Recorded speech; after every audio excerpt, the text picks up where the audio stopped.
चुनाव जितेपछि दुईजना निर्दलीय उम्मेदवार तृणमूलमा सामेल भए। निर्दलीय उम्मेदवारहरू तृणमूलमा सामेल भएपछि तृणमूलले बेलाकवा कृषि सहकारी समितिमा आफ्नो कब्जा जमायो। राजगञ्ज विधानसभा क्षेत्र अन्तर्गत सरियाम कालीबाडी कृषि विकास सहकारी समिति लिमिटेडको 9 सदस्यीय समितिमा तृणमूल कांग्रेसले 4, भारतीय जनता पार्टीले 3 र निर्दलीय उम्मेदवारहरूले 2 स्थानमा जित हासिल गरे। तर मतगणनाको लगत्तैपछि एउटा अप्रत्याशित घटना घट्यो, जसमा 2 जना निर्दलीय उम्मेदवार पासवान सरकार र विकास राई मतगणना केन्द्रको बाहिर राजगञ्जका विधायक खगेश्वर राईको हात समातेर तृणमूल कांग्रेसमा सामेल भए। नतिजा स्वरूप तृणमूलले 6 र भाजपाले 3 स्थानमा जित हासिल गर्यो, जसले गर्दा तृणमूललाई बोर्ड गठन गर्न कुनै अवरोध बिना सफलता दिलायो। जानकारी अनुसार मोट 9 वटा सिटको चुनावमा तृणमूलका 9, भाजपाका 9, सीपीएमका 5 र 7 निर्दलीय उम्मेदवार थिए। मोट 324 जना मतदाता थिए।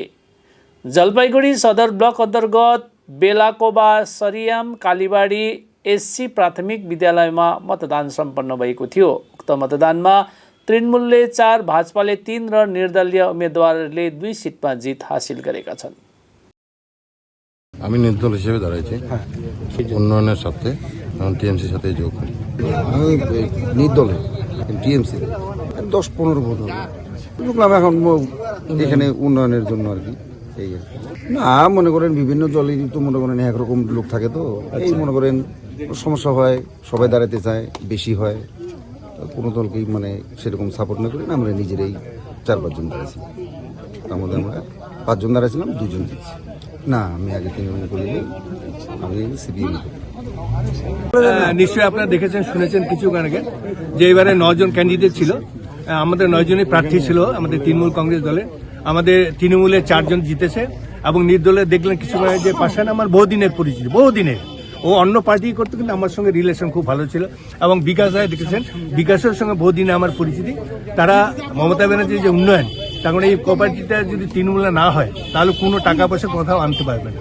কাজে সেই কথা চিন্তা করে বিকাশ রায় এবং আমাদের পাশান সরকার আমাদের তৃণমূল কংগ্রেস দলে যোগদান করলো এবং ভোটটা আমাদের 4-6 আমাদের হলো, বিরোধীরা হলো 3, ভোট আমাদের হলো না। ভোট গঠনের উপরে নিশ্চয়ই আমরা তখন বসবো, যারা আমাদের প্রার্থী যে 6 জন আছে, 6 জনকে নিয়ে কিভাবে এই সমবায়টাকে কিভাবে আগামী দিনে এই সমবায়ের মাধ্যমে, যেমন রেশন থেকে শুরু করে রেশন ডিলার থেকে শুরু বিভিন্ন রকম উন্নয়নের কাজ আগামী দিনে ভোট গঠনের পরে আমরা এদের সঙ্গে নিয়ে বসবো। এই সমবায় সমিতিটা কিভাবে উন্নয়ন করা যায়, তার সঙ্গে আমি যেমন এই এলাকার বিধায়ক কিন্তু আমি এটা বেলাকোয়া অঞ্চল, সর্বতভাবে এই ভোটকে আমি সহযোগিতা করবো উন্নয়নের জন্য।